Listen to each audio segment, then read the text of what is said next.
I enjoyed the whole second half, to be honest. I thought right from the start I thought there was an intent, felt different. I know the change of shape helps, but it was more than that for me. It was just shouldn't have take to half time really to kind of re-emphasise certain points, but I thought we passed forward, we far more competitive, played quicker passes across the surface, played into wide areas, we got crosses in the box, we actually looked like the team I want us to be. And whether the change of shape helped, I think it did, but it was more than that. As I said, I thought that everybody loves a late winner. It's 3 away games now, we've come from behind, and we set out with a team with a lot of St Mirren in mind, away at St Mirren, where I felt in that early part of the game as an away team we were second best to second balls and not winning first headers. I thought we were opposite of that today. I thought we dealt with Livingston's directness with our big lads up top, and we picked up loads of second balls. We just didn't play with enough tempo on the back of it. You see second half, it's quick free kicks, 2v1s, throw-ins quicker, everything was so, no pedestrian would be too harsh, but I'm just not at the tempo that's going to get the job done for us, to be honest. And we're so annoyed with the goal we lose. It's too simplistic, it's no good enough. We've done a video yesterday on the boy Smith. A lot of the video was him driving in the pitch, either with his final pass or his shot. We've got to do better to show him on the outside. We've got to then, if he does come inside, he's got to be running onto a Hearts player, into a body.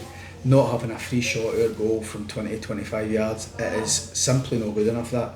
And we've managed to dig ourselves out today and win a second half with a strong performance that allows us to win the game, but we can't keep coming from behind in that. So that goal we lose isn't going to get the job done. Part of the first half I was actually alright with, I thought, until we lost the first goal. But when you lose a goal like that, you then start to scrutinise everything. You start to question shape, personnel, everything, and there was no need for it. There was no need for it if we just defend our goal better in that instance. And you know, I thought as an away team coming, we were okay in the first half, but we needed to just be a big bit more, play with a bit more courage in the first half. We get plenty of that in the second half. We get an early goal, which always helps. The fans then, you feel the strength of Hearts. You see that with the support. You see what we are as a club. And the game was exactly how I wanted it to be, except the referee get involved and stop-start. How we had 9 bookings there, I think it is, in a game. It was stop-start, no advantage played for both teams, too many stoppages, not every challenge was a foul, but it seemed to be, it just heard his whistle the whole game. And it disrupted the flow. Obviously substitutions disrupt the flow and all the rest of it. The good thing for me is I feel like a lot of the bigger clubs that you see, I thought we had the answers on the bench again, you know, and I think we've got game changers and guys that can make a difference. But I want to be guys making the difference when either we're drawing the game or winning the game, to go and reinforce a lead or to get us from a drawing position into a winning position. Don't always, it's good that we've got that coming, that to turn to, and there's no doubt Kyziridis did well. If I'm talking too much by the way, that's right. Kyziridis done great, and he gives us that natural width. Now he tells me he's far happier on this side than he is on that side, and I get that. He scores his winning goal coming in, but he had such a big influence on the game, and he gives us that. I thought McInnes was outstanding at right back second half, and the shape certainly helped us, but we far more competitive, played forward, asked the question of Livingston. Livingston were struggling to catch a breath and take part in the game, and that's what I need us to be. And with that crowd behind you, you always feel that another goal's coming. Thankfully we don't need to be talking about Braga's miss, even though I brought it up, but I always felt it was another winner opportunity coming, and thankfully Kizzy gets the winner, and it was no more than we deserved. I thought we were a better team, and you can question the first half, but I actually thought for a lot of it we were okay in the first half, just okay. We should have been a bit more courage, I think, in possession, because winning first headers, second balls, I just thought we needed a wee bit more courage what we'd asked for, and we got a bit more at the second half. Is it a compromise that you have to make when you're picking your team? Opt against getting that natural width in early? I mean, the more structured you were at the start of the game, but when you've got that invention to turn it. Yeah, and again, for the ones who were there and all the local boys, we played, felt when we played St Mirren, I had kind of here we are, and then I didn't have that player to turn to, and it was we get the game the wrong way around that game. Whereas we've tried to do it the other way this time and be a bit more structured and a bit more in charge of the game and a bit less dramatic, which we were until we lose the goal we lose. The goal we lose is awful goal. It's not going to be, it's no good enough. So then you start to question everything, and it shouldn't be like that. You're top of the league. I know it's only 4 games with big crowd there. I think away you're top of the league. Good start. It's a good win. 10 points for 12 is always a strong start. I said to players before the game, I know it's early on, but any time you've got a chance to go top of the league, you've got to try and take that, and we work towards that today, and I'm glad that we've got sent the punters home happy, because then there's nothing worse than losing or drawing a game or dropping points going into an international break as a manager, because then you start a lot of soul searching. We've got a normal working week this week, we'll get a bounce game into the boys who need it. It pleases me no end, the celebration for the subs when that goal goes in. I turn around and I see the boys in the stand celebrating as if they're involved, and every player was here from a Pats perspective, turning up off their own back, all the injured ones being here and sharing in the moment. So it was a really good dressing room at the end of the game. We don't get too high with the win, but when you've got a crowd like that, it's hard not to be, so we'll enjoy the night. And then back to work on Monday, and we'll start to analyse a bit of that, and there's plenty to look at. It was good to get Ageu. Good to get Ageu his debut as well. Some promising signs there. Oh boy, he is, man. I think he's going to be brilliant for us. When I first set eyes on him about 4 weeks ago, he epitomises kind of robustness, smoothness. You're just like, where's his faults? I don't think he's got a fault as a midfielder. He can do everything. We played him narrow off the left, we went on to go, and he gets his shot away, and he makes a brilliant run across the back line. He sees the space, he drives into it with the ball or without the ball.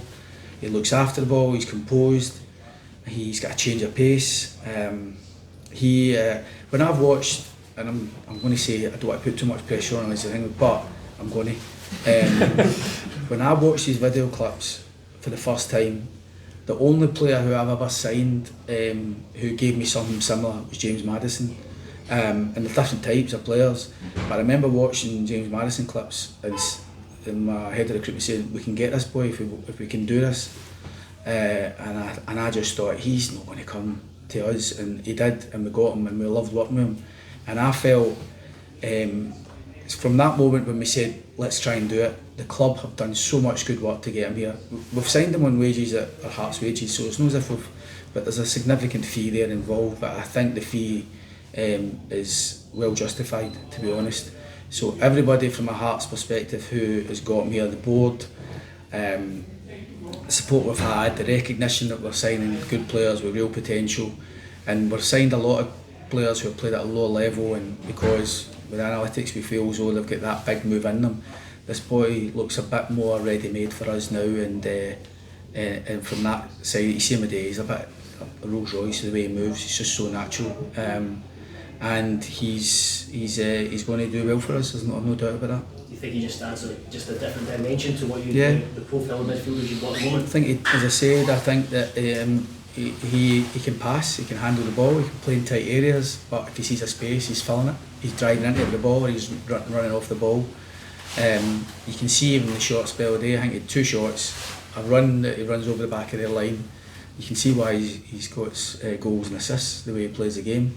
So, and I think he can play part of midfield 3, he can play part of midfield 2, he can actually play tucked in off a side, certain games as well.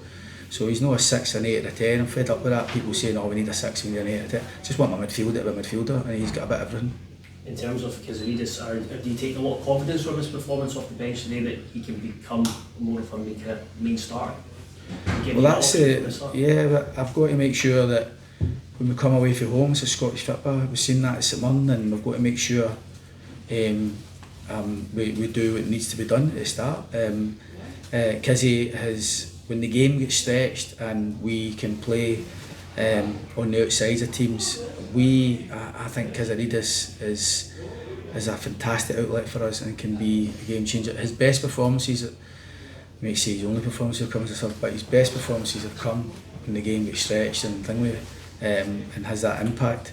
And and he'll have been disappointed today because we lined up a couple of times with training and he was in the team, and but we changed. We went with in a different way with him being able to come on. So no, he's getting closer, and he's more than played his part in his short term with us. And the fans, as I say, have really taken to him as well, which is important for any player. Is the German goalkeeper close, Derek? I don't know where we are with that one. We're hoping that we can have some sort of announcement on one more signing before the window closes, and if that is a bit more concrete, then you will know that when the club announces it, but I'm not sure where it is at the minute. I take it, get Braga and Halkett, they were fine coming off, there's no injury issues? No, Craig had been booked, and I wanted to go back four, and kind of made that decision really with that one. So no, nothing, he's fine, and you know there's no issues with Halks, and Braga's just cramp. They come off, so again, you know, that freshness of Elton coming on. I always thought you're always reluctant to take Shankland or Braga off, particularly Shankland when you're needing a winning goal, because you always think you'll get that opportunity. But Elton come on, it was good for him. But no, everybody else is fine. And it was also good to have Kerjota, get him back Yeah. involved as well. Yeah, we thought long and hard about our subs as well, because obviously I've got decisions to make, not just for my starting team, but for our subs. And we wanted, because McInnes is more than comfortable at right back as long as he's got a winger outside him. And we wanted to make sure that was the case. We kind of thought Yengi would play off the side. We thought they would go with the two big strikers. So we set up to make sure that we were robust enough to deal with that.